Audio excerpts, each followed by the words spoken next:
Did Michael Bublé ever have to slap a bitch? How often do you lotion? I love you, but I don't know you well enough to put it on you in the morning. That's not what you can ask me? First time? My first time. You should use protection. I just get tired of dominating. I do. I did not think you was I do. I'm not. Nina, we made it.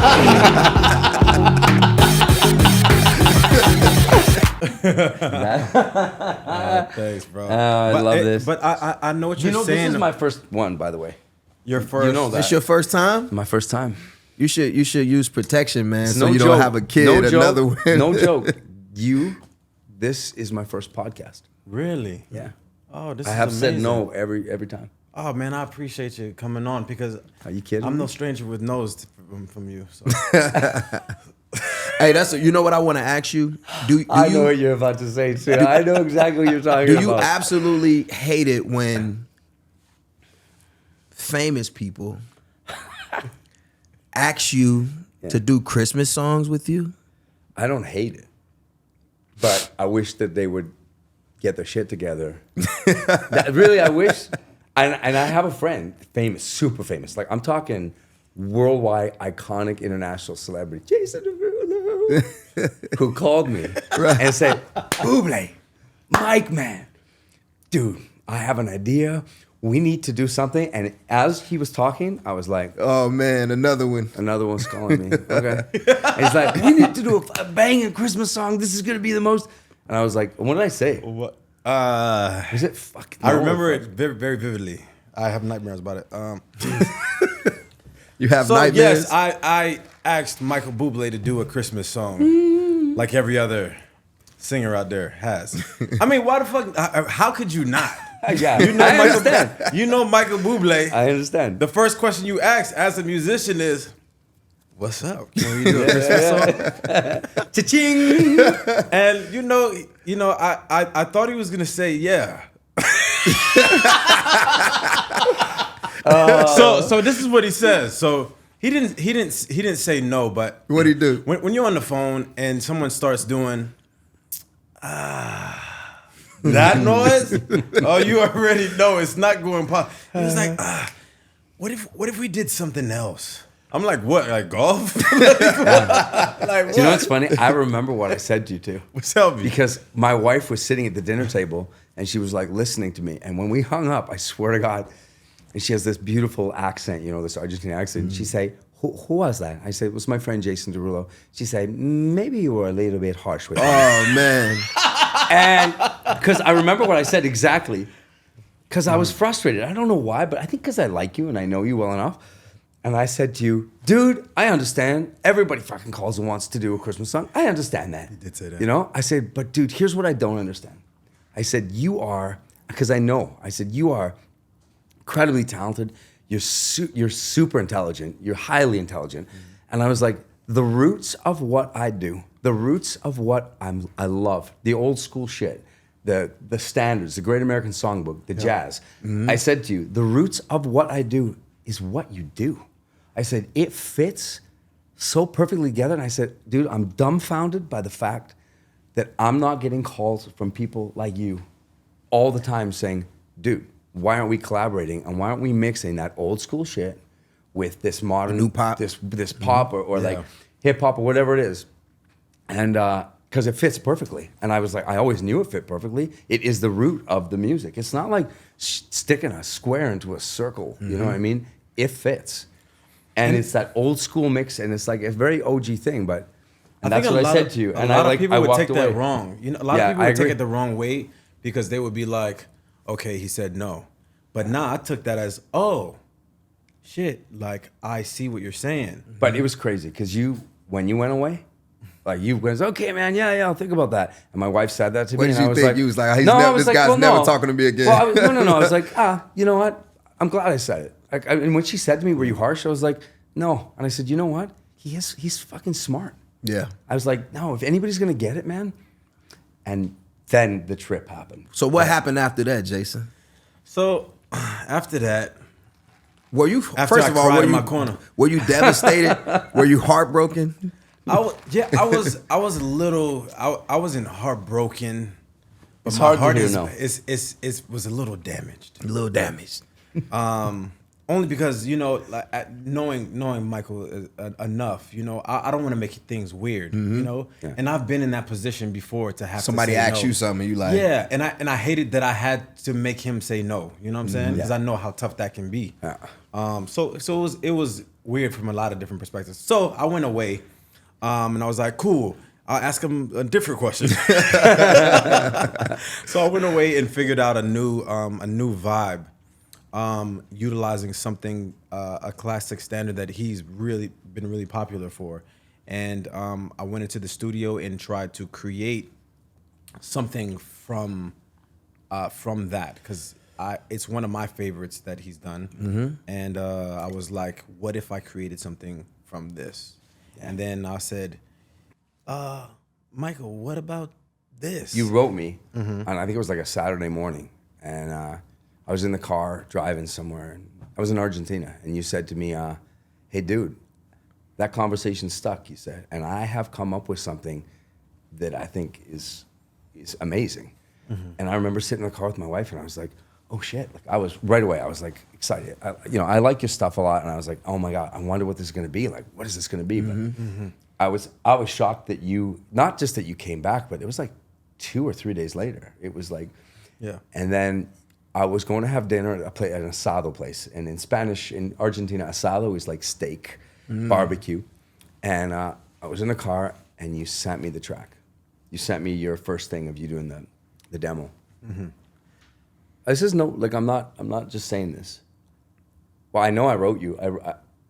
I knew. It was like, I turned to my wife and I said, babe, this dude did it.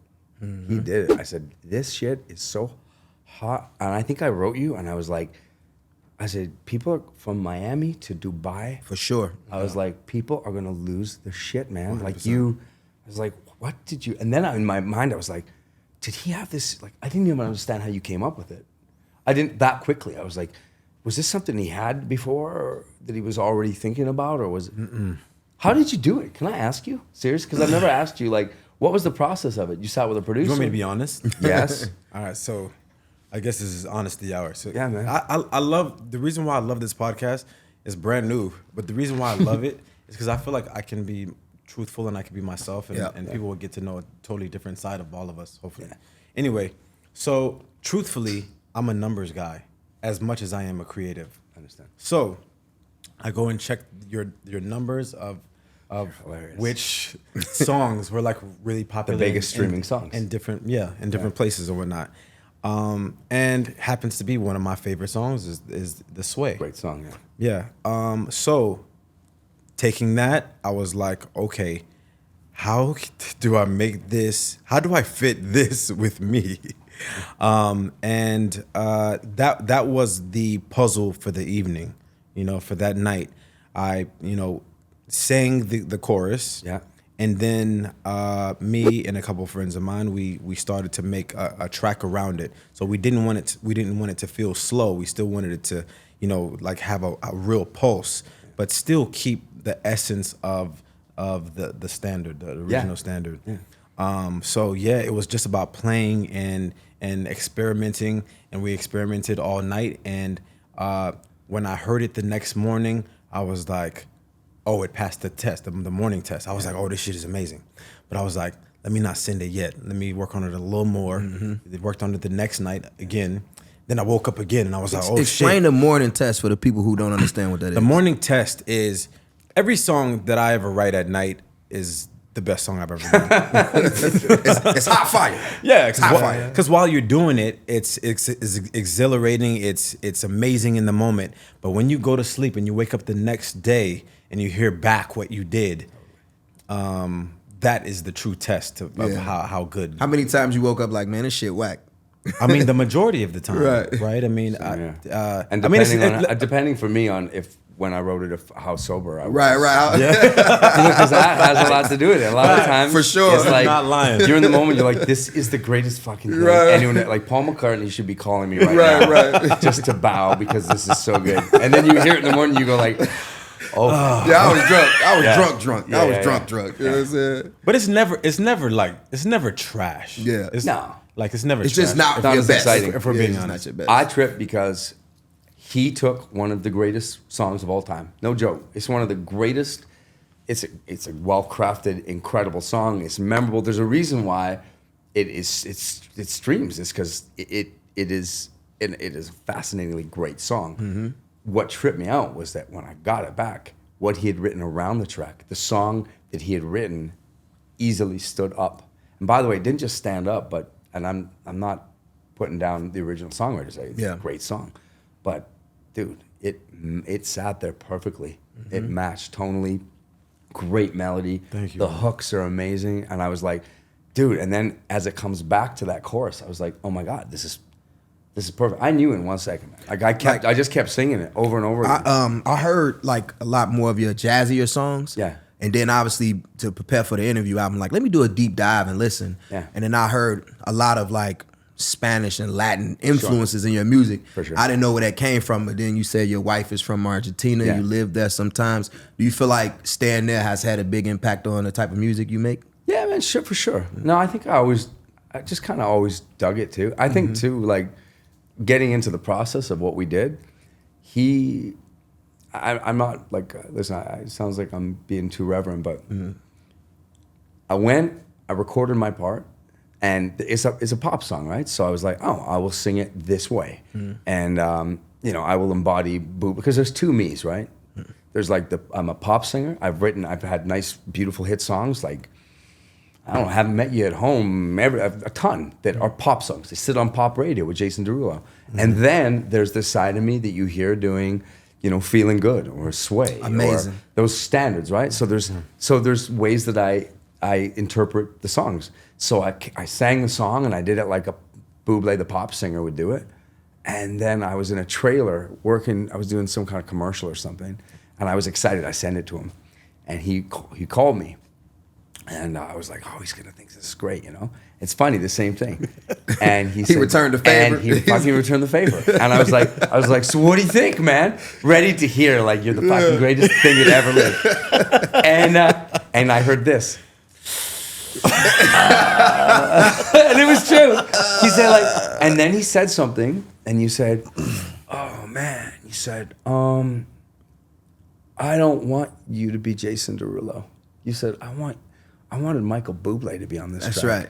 And you were like, and honestly, my manager was sitting there, and I was in this trailer, and I got off the phone with you, and I turned to my manager, and I said, hey Bruce, I said, this guy's the real deal. Mm-hmm. And I told you, I called you later when I finished recording it. Yeah. I think I wrote you, and I was like, dude, that takes guts, because it's hard to do it, to be confrontational like that. It's embarrassing, like to tell a guy who, to say, oh man, I want that to sound different. And so I went back with my arranger, Nick Jacobson-Larson, and he wrote this gorgeous. So you even said to me, you were like, dude, take your time. Like, start this song in this slow, beautiful way. And I went back and I did it like a crooner. I did it like that other part of me. Yeah. And then I sent it, and then it just like clicked. And I had a lot of respect for you, because I was like, this guy not only has a very clear vision. That's an artist. Mm-hmm. That's the difference between winning on American Idol or being a singer and being an artist. Facts. Clear vision. 100%. Clear vision, the ability to articulate that vision, to be able to say to someone this, and the strength to do it, because it's scary. It's shitty to have to do that to a friend. And then and the third thing, to be able to actually execute, get those vocals back, get the song back, sit with your producer and go, now here's how we fit this puzzle together. 100%. Like, dude, and it's funny because one of the things I kept saying to you was like, this is my priority. This is a great piece of music. I don't want this to come out. And I remember we were talking like, oh, we'll put it out. I was like, no, this needs to be a plan.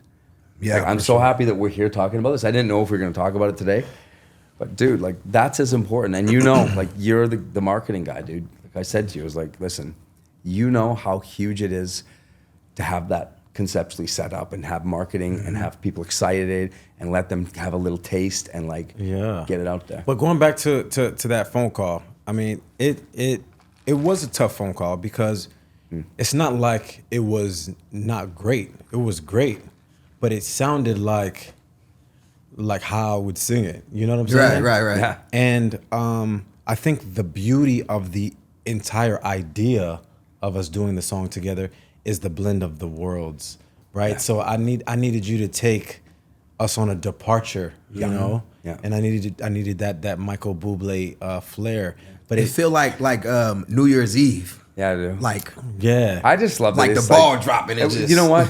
Our brands are different but similar. There should be it should be sexy and sophisticated. Yeah. And there should be a mix of young and old. You know what I mean? I mean, old school, not young and old. But it was hard though because I had your voice in my head, right? I listened to that song with you doing it so many times that it was, you know, you eat gummies and listen to it 1,000 times. You see how you end up. Dude, it took me a second to get that. I couldn't stop myself. Yo, I had no control, man. I want to know this, right? Because we talk about blending music and blending cultures and stuff, right? Yeah. So, I mean, obviously, the similarities between you and Frankie are just there, right? Sure. If you had right now the opportunity to put together the new age Rat Pack, Yeah. the new age, who would be your three? It could be man or woman, right? You don't have to just say Yeah. men. Yeah. Who would be in the new Rat Pack and you as the leader? Who would it be? Derulo first. Okay, I like that. Okay, I like that. Okay. You know, it's crazy. I love Gaga a lot. Gaga. I always liked Lady Gaga. Fire. And then I got to know her a little bit, and I was like, oh, I like her even more. Yeah. And then I went to go see her show. Oh. And she invited me. We were in Vegas, and I just happened to be sitting there in a little tiny bar or a little restaurant kind of thing. And she was there, and we said, oh, it's good to see you. And she said, oh, I'm doing this little thing. Do you want to come by? And I'm stupid. Like I thought, little thing. And I just had this. I had this thought of like her in this little cool little. Nah, all the monsters in the audience the going Vegas crazy. bar, and it would be so like intimate. And this is the truth. Like I was like, this is gonna be amazing. I go see her in like this little place. No, it wasn't a little place. I walked in. It was in Vegas. It was like I don't know how many seats, 6,000, 7,000 seats, packed. She had this gorgeous orchestra on stage, and then some guy came up to me and said, hey, she'd love to say hi. So I was like, yeah, of course, it's beautiful, you know? So we went backstage, and she had all her people there, and I knew a bunch of the musicians, and we were all standing in a line, and then I stood there, and she said, like, okay, everybody hold hands, you know, let's pray a little bit before we go out there. And I looked over beside me, and it was Tom Cruise beside me, and I was like, shit, this isn't a little club. We're doing it before the show. Pray with Tom Cruise. Are you like extremely taller than Tom Cruise? No, he's. By the way, this is the second time I met him. Here's weird. I met him at a wedding years ago. Yeah. And I like talked to him like everyone else talked to him, and he's so cool. Like he's like, Yeah. yeah, man. He was like, I mean, he he's read Top my- I was Gun. like, He's I was like, Top this Gun. guy, this That's guy Top will Gun, never man. remember. He was like, Michael, how are you, man? Wow. It's good to see you. Remember the wedding? Wasn't that a great wedding? I was like, you remember? But anyway, she was unreal, man. So we got Gaga, we got Jason. Gaga was unreal. Gaga's the real deal. For sure. Gaga is going to be one of the keepers of the flame.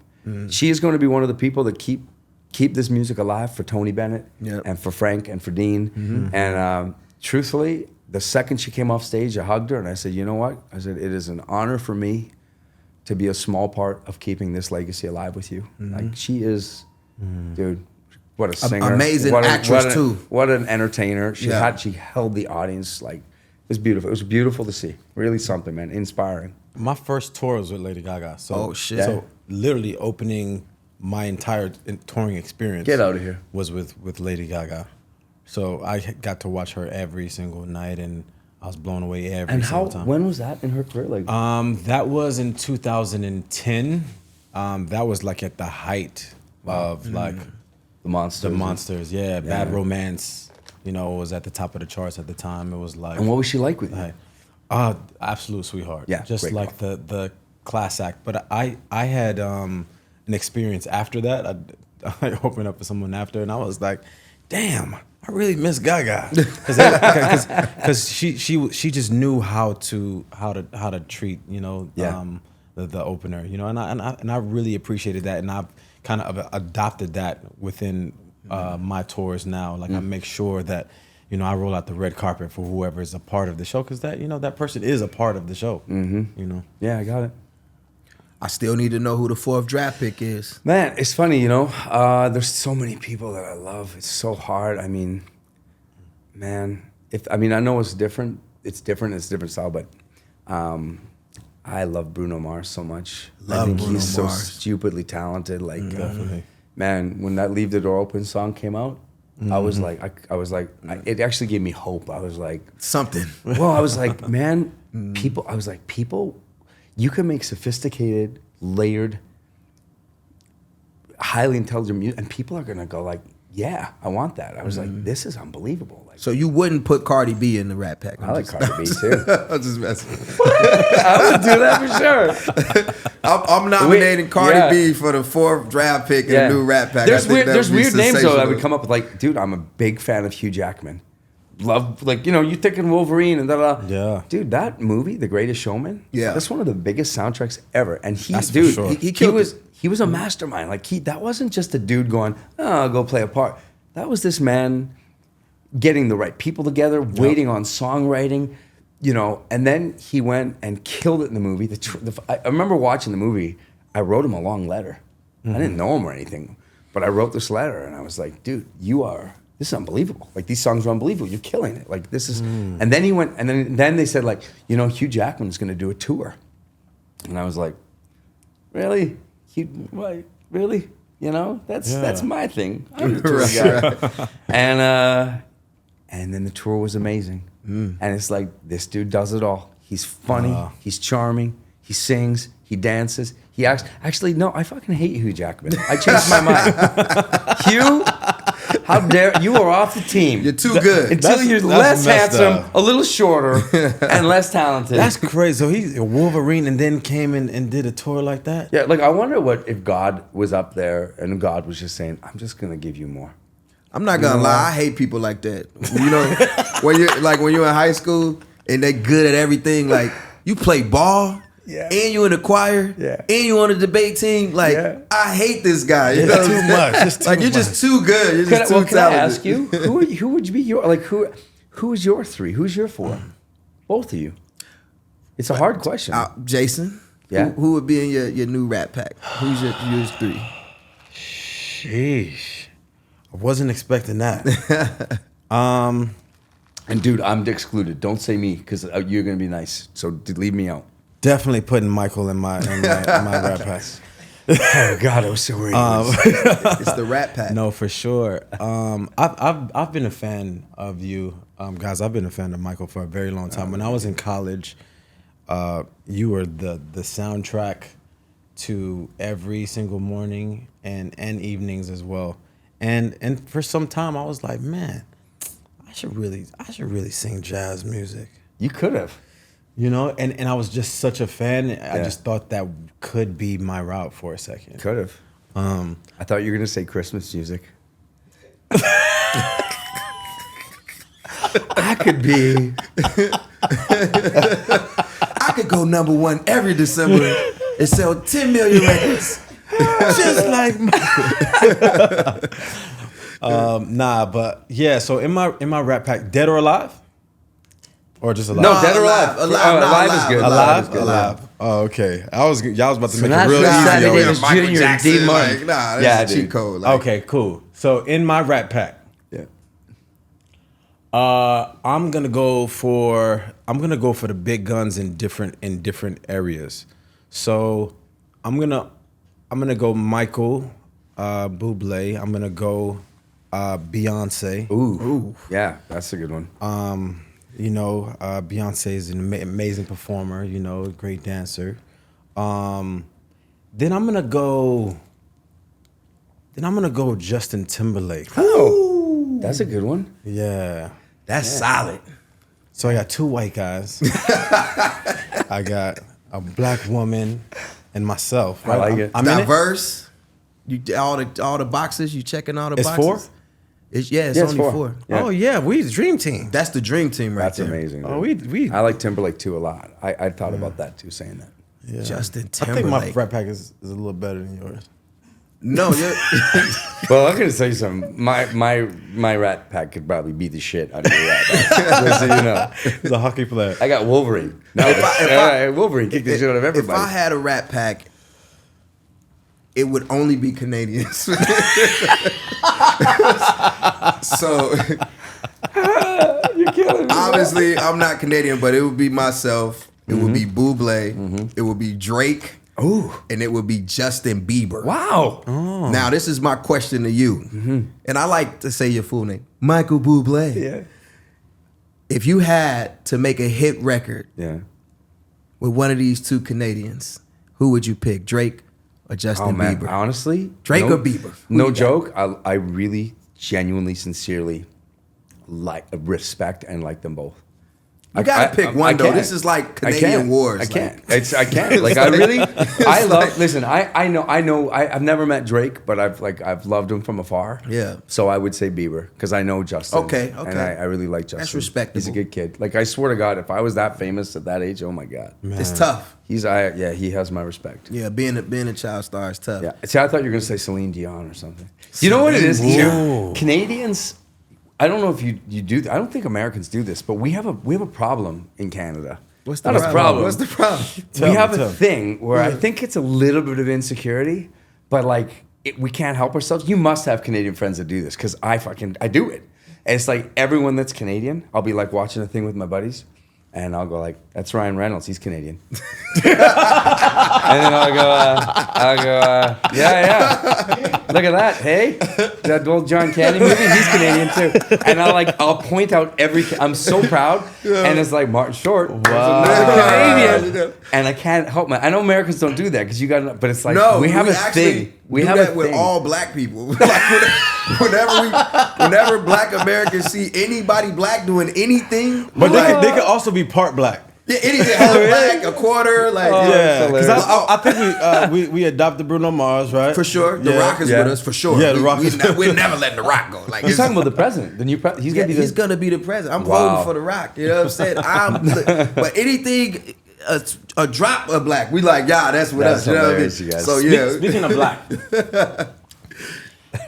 so I always wanted to ask. oh nah, here we I go. always wanted to ask a white guy this, and we're friends, Mike. So I know. Why do you assume I'm white? That's the. Okay, go ahead.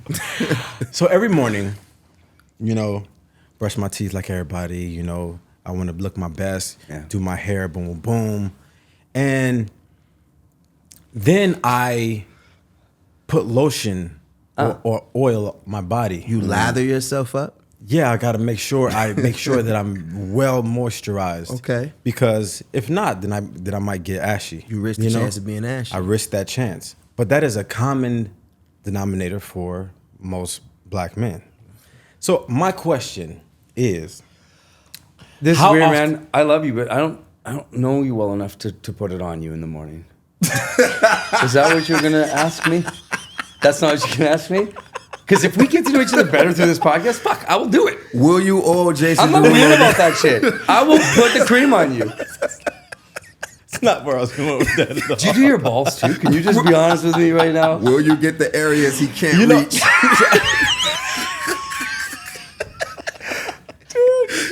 Nah. What That's is the question? That's not where it was going. I want to know if white people do the same thing, or how often do you lotion? Because I know women probably do it probably every day, but since you don't get ashy, I don't even know what ashy is. That's the funny part. you don't know When what you were ashy saying is? ashy, I was looking and saying like, do other people know what ashy is? Oh man, And I was like, what is that? Oh, really? Yeah, That's so like beautiful. so you look beautiful. so when our skin is dry, Yeah. and then you scratch it, like it'll be Oh, I get white. what you're saying. Yeah. Yeah, we get that too. Yeah, we I get that told too. you white people get ashy. I get bro. like it gets itchy if it gets too dry and stuff. So how often do you lotion?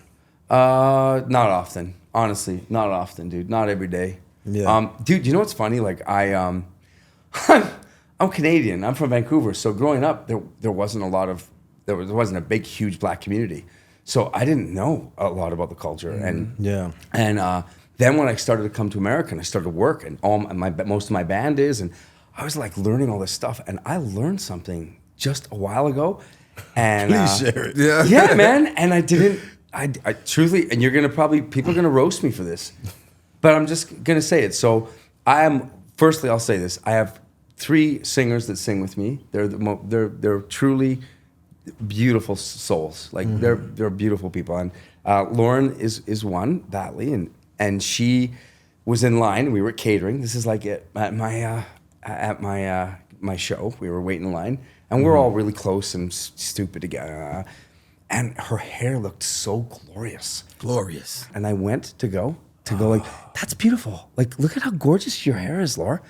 And Jared, the other singer, He was like, don't do that. he looked at me and his eyes got big. He said, don't do it. Don't do it. And I said, oh, okay, like this. And I said, why? He said, like, and his looked at me like I was the dumbest shit. And he said, like, you don't know not to do that? And I was like, what? He said, were you about to touch it? And I said, like, yeah, I was going to just, yeah. And he was like, oh, no. He said, like, you never, ever. And I had to have, like, this really deep. Like an education on it. Honestly, almost, man. yeah. And this honest conversation where she really, like, educated me. And she was like, no, it's much deeper than that. It's about respect, you know? Yeah. It's about all. And I was like, wow. Man, so for I'm the still record- learning shit. Like, where it's like. For the record, a lot of black men have gotten their ass whooped for touching hair too. You know what I'm saying? Yeah. Listen, you do not play with a woman's hair. That's just standard. You know what I'm saying? Yeah, I was so appreciative that she told me, because you know what, man, I just would have known. Nah, for sure. If it would have been me or anybody else, it would have been the same thing. Like, oh, don't touch that fucking hair. Yeah. So you know what I mean? It's a bit cultural, but you know, it's not specifically just a race thing. Like, oh, if a white person who's, because they don't want no black man touching their hair neither. You know what I mean? So you gotta know that's a thing. So is this it? So you're not. So I'm not. There's no rubbing. You don't need. Don't worry. We go on. You don't need me to put the cream on. You're good. Okay, yeah. Because you was gonna ask me to lather you up or no? Nah, I wasn't gonna do that. I was wondering. I wasn't gonna do that. Okay, because you know y'all 2 of the sexiest men alive. Oh fuck. That would be dude, that's a segue. I know where you're going. Because that's what they say. They say you one of the sexiest men alive. I agree. You know what I'm saying? Jason, matter of fact, why don't you tell them the story? You had to be in there, dude. What the sexiest men? Yeah. Yeah, I appeared. It's so cringe. I appeared. I just had a small segment. Anyway, so I had a debate with my mom. I was like, I don't want any more coffee. when I told my mom I had a song with Michael Bublé, Yeah. that's when my mom felt like I made it. She was like, what? I was like, yeah, Ma, I got a song with Michael. She was like, you call him Michael? I was like, yeah, that's his name. No, his name is Mr. Bublé. To you, sir. So we get to talking, and she's like, he's Oh yeah, let's pour that up too. I'm gonna get a little. Okay, keep going. Keep going. Yeah. He's a little older than you, isn't he? And I was like, no, we were on the same age. She's like, no, he's older. I was like, Ma, I know him. Yeah, no, we were on the same age. So, Dude, aren't we around the same age? I make a bet with my mom about how old you are, and I lost $2,000. Get the shit out. Are you older than me? You Derulo. Yeah. Well, how old did you think I was? I thought you were like, honestly, like 41. You know what it is, truthfully? If I don't feel like I do look that young, but if I did, it would be all the baby blood.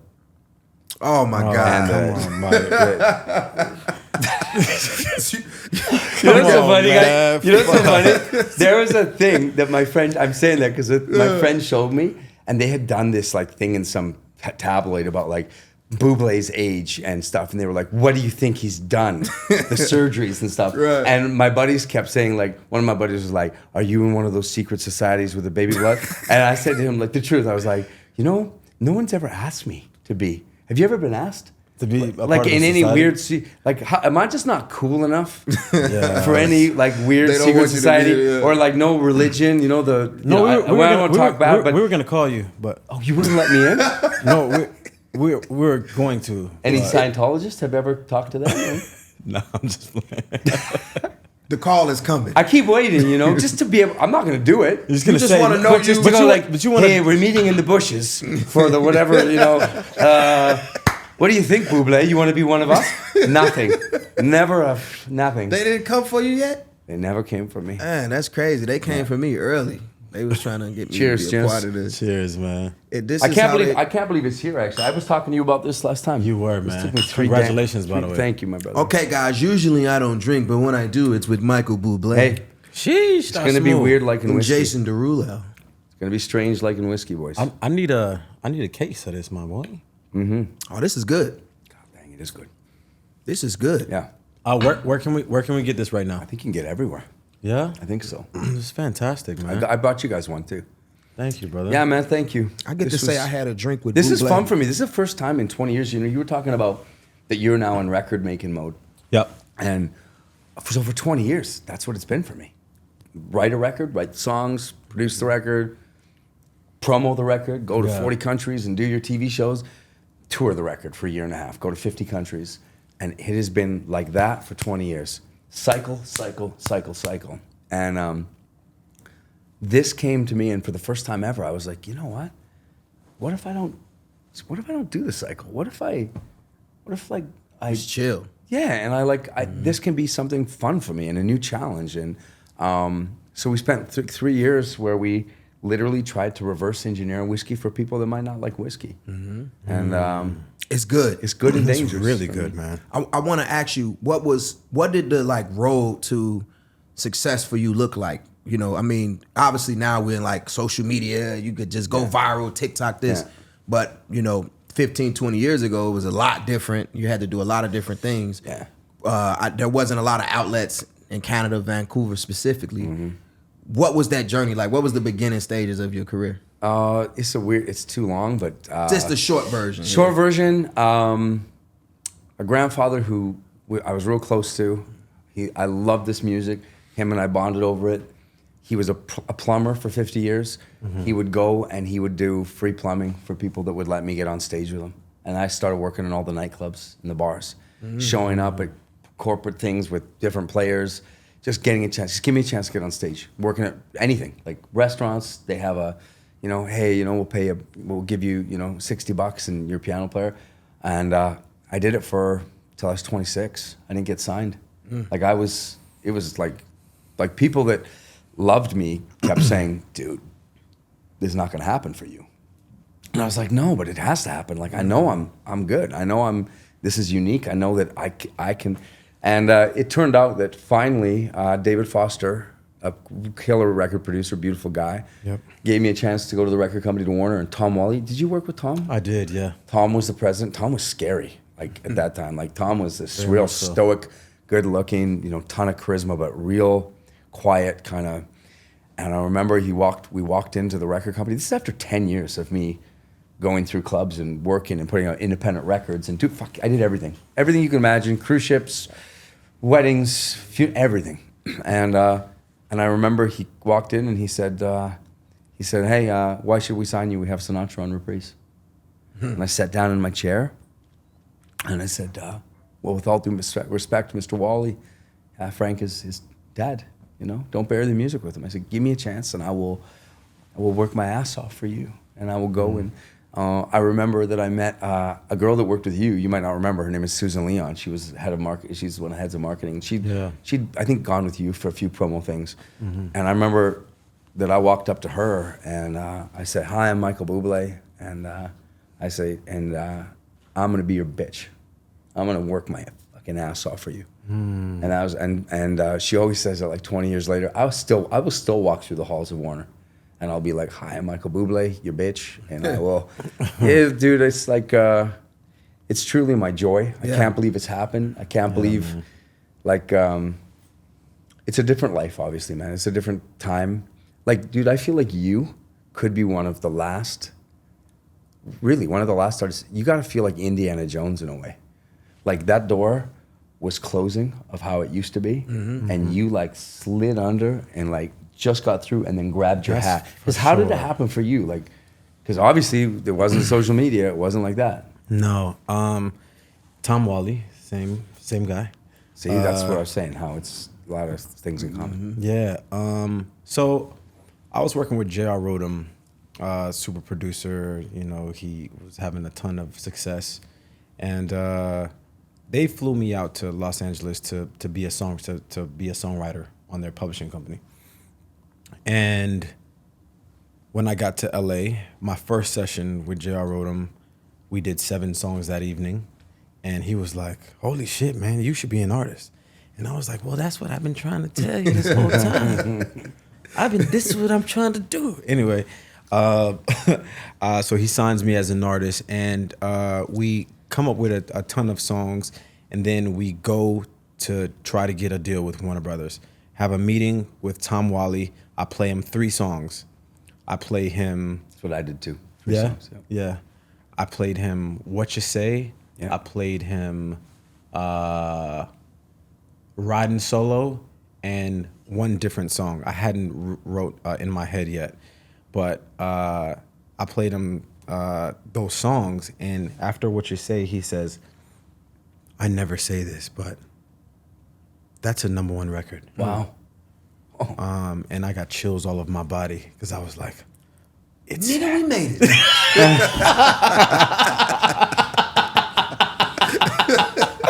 exactly." It's up. Because up to that time, did you probably, that was your dream. That was, you were an ambitious kid, obviously. Yeah. But it's like, will it ever happen? Yeah. Will it ever happen? Will they ever let me in? For sure. And so that's a huge, dude, that's crazy. So Yeah. what did you do when he told you? So they ended up signing me. Yeah. And after the song came out, I mean, I watched it like climb. It was a precipitous climb. It was slow, but it climbed every single day. And I watched every single. I told you I'm a numbers guy, so Yeah, man. I'm on all of the sites, looking at all the numbers, all the players, looking at which country is playing it most, looking at which cities are the. It's really an obsession for me, and I've never really talked about that. But it's another thing that kind of it's like a burning fire, like in the background. I get it. Yeah. But yeah, so I drop What You Say is going like this, and instead of celebrating, I'm like, I need to make another amazing song.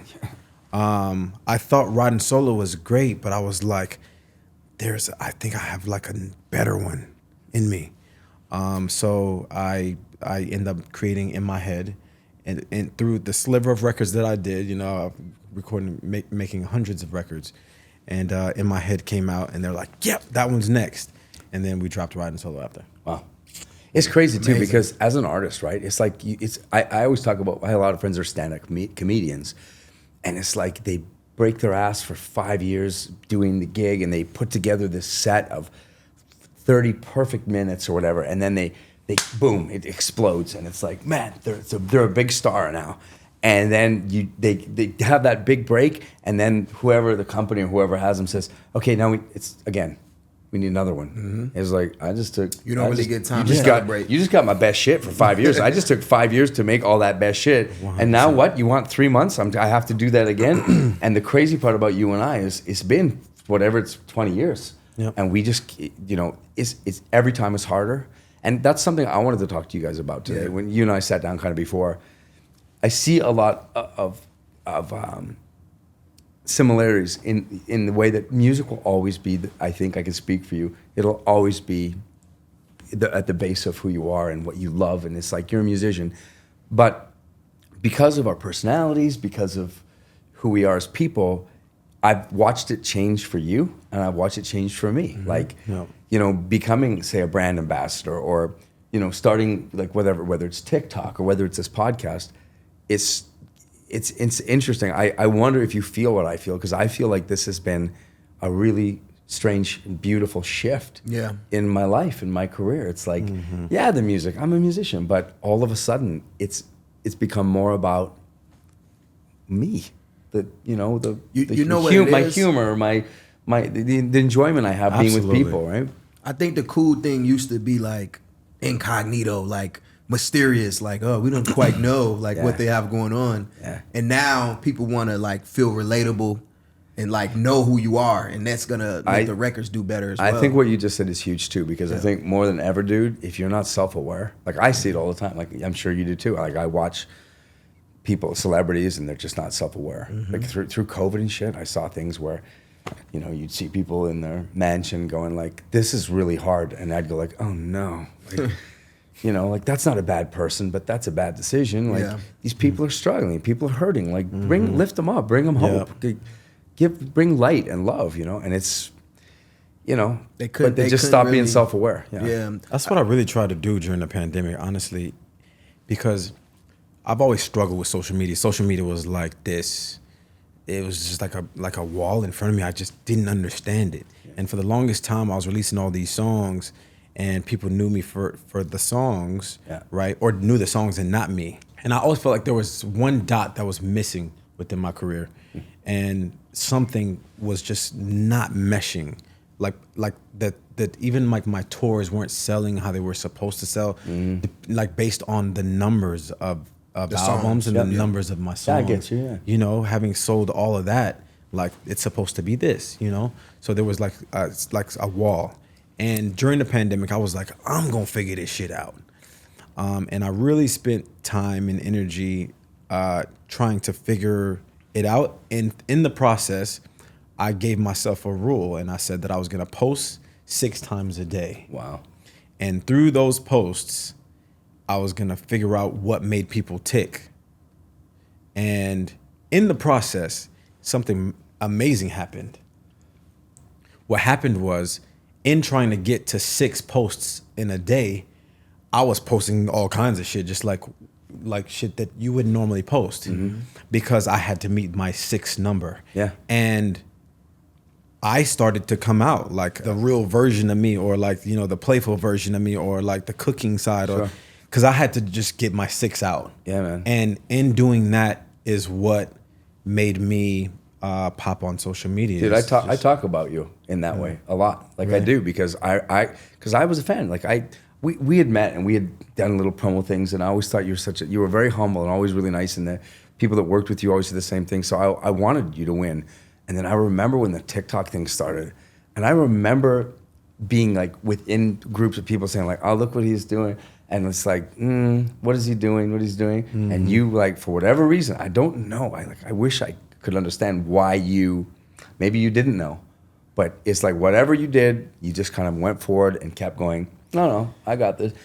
Yeah. And then it's like, and now look, it's like, you know what I did? it exploded, dude. It's like crazy. I will never act like I didn't see what people were saying, because I did. Oh, you did. They were like, what the fuck is he doing? Like, he's a musician. Like he's making a fool of himself. Yeah. Like, why is he on his kids app? And I trusted the process, and I was like, they'll get it. They'll get it eventually. And I kept on with it 6 times a day.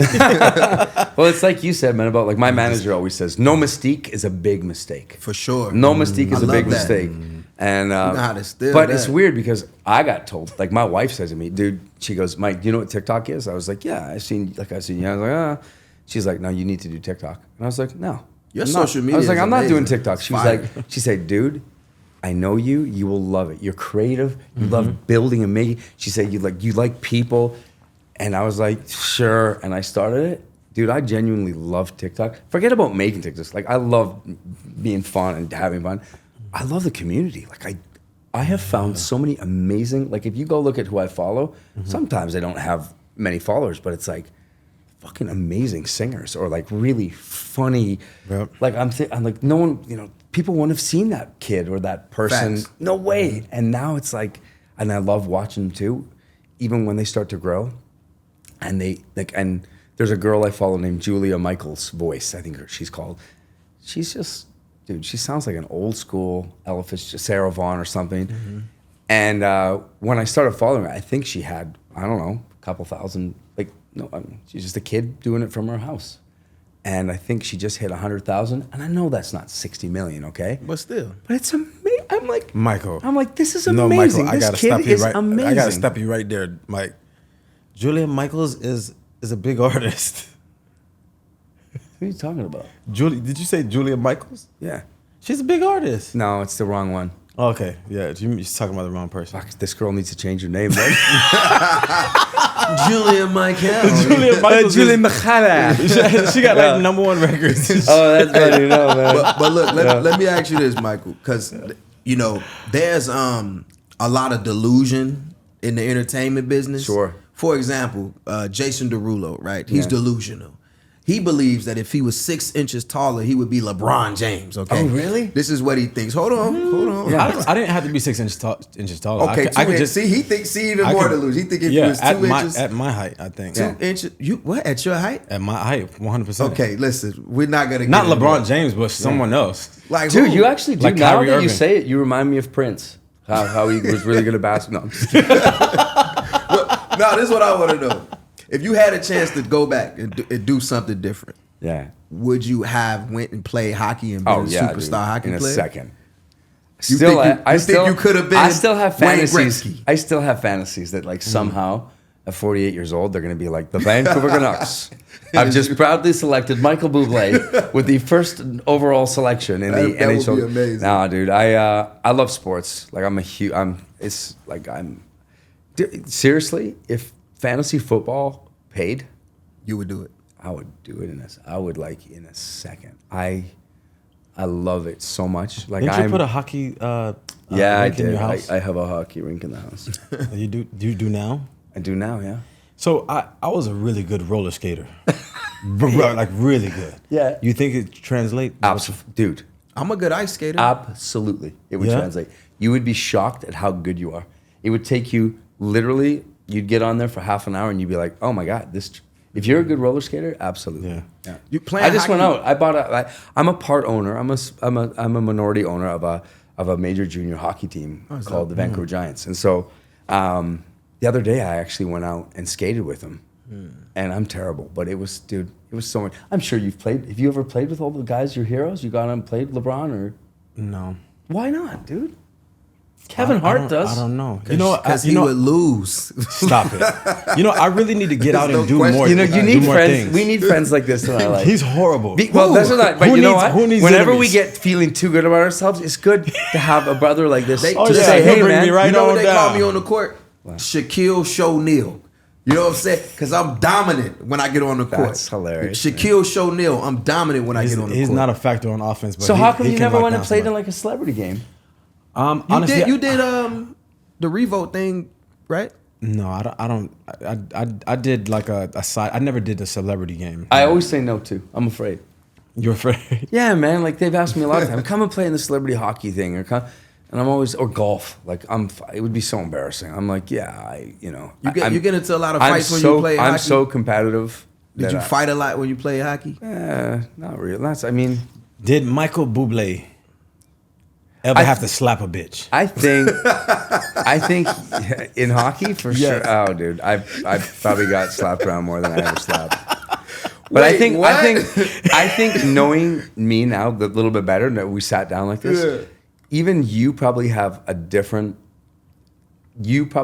little bit of a different take on who you thought I was. For sure. And that's something that and that's good. That's part of my life, but something that that I'm dealing with and growing with is that like the record company or the marketing teams had a certain, this is how we're going to sell it. The This image. is the image. He's going to be, you know what I mean? And it'll be, this is and more and more, the more people get to know me and the more people get to know the personality, I think the more refreshing it is for me because it's like this is me. I love not having to hide. And you're great because I told Sin, I was like, I'm going to ask him about if he wears lotion or not. And he was like, no, you can't ask Michael Bublé that. No. I said, who do you, like what kind of guy do you think Michael Bublé is? I'm like, he's Michael Bublé. I said to him right before I sat down, I said, you ask anything you want, how I answer or whether, that's different. Yeah. But go ahead, man. Feel free. When I think of Michael Bublé, it's like prestige. You know what I mean? It's like, so I was like, Timeless. he was like, like Michael's cool. He's like, Honestly, a real man. person. I get tired. Like I get tired of. There's points where probably like you, but I just get tired of dominating. You know what I mean? I do. I did not think you was I do. I'm not. It's like fuck. What else? You know what I mean? The man owns Christmas and Valentine's Day and Mother's Day. It's true. It's like Jeez. every time your mom brings a fucking turkey out of the oven, Man. it's my music playing. It's Bublé. But And it's so your mom's probably fucking thinking about amazing. me. It's mom thinking about him. And this isn't easy for me. Listen, kids, your mom is thinking about Michael Bublé Yeah. every holiday season. And now secretly, the younger generation, there's like 23-year-old girls on TikTok, and they're watching me and they're saying, "Oh, Bublé, Man. oh, Bublé." You know, I'm just messing around. My wife, when she sees this, I know she's gonna say exactly. She's gonna say, "You're so fucking stupid, Mike. You're so fucking stupid." That is amazing. That's incredible. Y'all man. didn't think y'all was gonna hear nothing like this from Michael, for sure. You know what I'm saying? Yo, I can't wait, one, for you guys to put out this phenomenal Dude. record. How are we gonna start to tease it and stuff? Like, oh man. I don't really know. Well, I guess we can do it here. It's called Spicy Margarita. Spicy Margarita. Yeah, it's very sophisticated. It's very Dude, it's so sexy. I'm really, really proud. Dude, of you know what? man, It and- is a perfect mix of old and new school. I don't know how else to 100%. say it. Like, I'm telling you now, man, I don't know what to say. It's impossible to get out of your head. It's like an earworm that, like, it's, again, what you wrote was so great. Thank you, Mixed with man. that chorus, it's like, there's a reason that song's been hit 50 million times, you know? For sure. God, we're gonna make so much money. It's crazy. Oh man, sure. grotesque amount of money. It's gonna be quite. Speaking of grotesque amounts of money, Yeah. okay, I have a question that I want to pose to you. Anything you want. This is the question, and I don't know. I'm not a drinker, but I'm feeling this. I loved it. I'm feeling this. I vibe love that right you here. love this. Look what I did. Easy now. My question is, $100 billion or live forever? Oh, are you kidding me? Live forever. But Uh-oh. now you have to watch everyone that you love die. I know. I had a dream about it once. And you know what's weird is that you'll miss them forever, but you find love again. To be able to wake up in the morning and to say, you know what, today's a new day. I'm gonna fall in love again. Savage. But how old can I be? Can No, I be? you can I get to be 30. 25? You get to be 30 the whole time. Done. Yeah. Done. We couldn't even spend the. I can't spend. How much money do you have, Derulo? Not 100 billion. No. Can you even spend what you have now? Can I have some? Can we have some? I mean, we could spend it. You know what's weird? And I said this to you. Nothing I do is, not one decision I make is based on money now. Yeah, me neither. Anymore. And I'm really lucky to say that. And Yeah, same. you know, it's important to be charitable and important to know how lucky you are, but no decision should be based on it. Every time I've ever done it, it has been bad for me. Would you get bored being alive that long? You chose a long time. You could too. learn how to play I every thought like you were gonna instrument. say, like, oh, you know, if you could live to be 1,000 years old, but what did you say? Forever. Forever's a long time. Forever? Forever ever? You know what forever is? Forever is a rock the size of America. It's a rock the size of America. And every single day, a little seagull comes and makes one peck on the rock. Well, when that rock has lost a foot, forever isn't even starting. Facts. Too long, dude. Too long. I'm starving. I can't even wait till 4. I would like to live forever, but I would like learn every language. I would learn how to play every instrument. I would just do nut ass shit. Like maybe go to jail for 100 years, like for doing some weird shit. Like, because why not? Like I can't die, so it's like, all right. If I'm gonna try to, You turn I'm it gonna off. try to rob a bank. Don't turn it off. Who's turning it off? Don't turn it off yet, because Yeah. I'm going to leave you with something. He gotta okay? leave us with something. I'm going to leave you with something right before we go, Okay. because I'm going to tell you what I really. We still rolling? I'll tell you what I really believe. I don't believe you need to choose between $100 billion and forever, because I think if you're good and empathetic and kind and you put love first, I think forever is a reality. So I don't think we need to choose, boys. And love with that being said, Sheesh. I just want to say, as a fan, that your music is timeless. Thank you, Your brother. voice is timeless, and you'll truly be here forever for sure. For sure, man. And what you've done for music, what you've done for, I think, music lovers everywhere, is really spectacular, man. boys. So I want to. I appreciate it. Cheers. Cheers. I'm still not doing a fucking Toast Christmas to song. forever. No Christmas songs though. I'm still not. And if y'all don't know, he's secretly Santa Claus. This is why he is the king of Christmas, ladies and gentlemen. Facts. You drink this bourbon. Cheers, everybody. Thank you, guys. That was my first podcast, and I loved every was second good. of it. You guys are so Bless you, sweet. You was great, man. That's so That's good. good.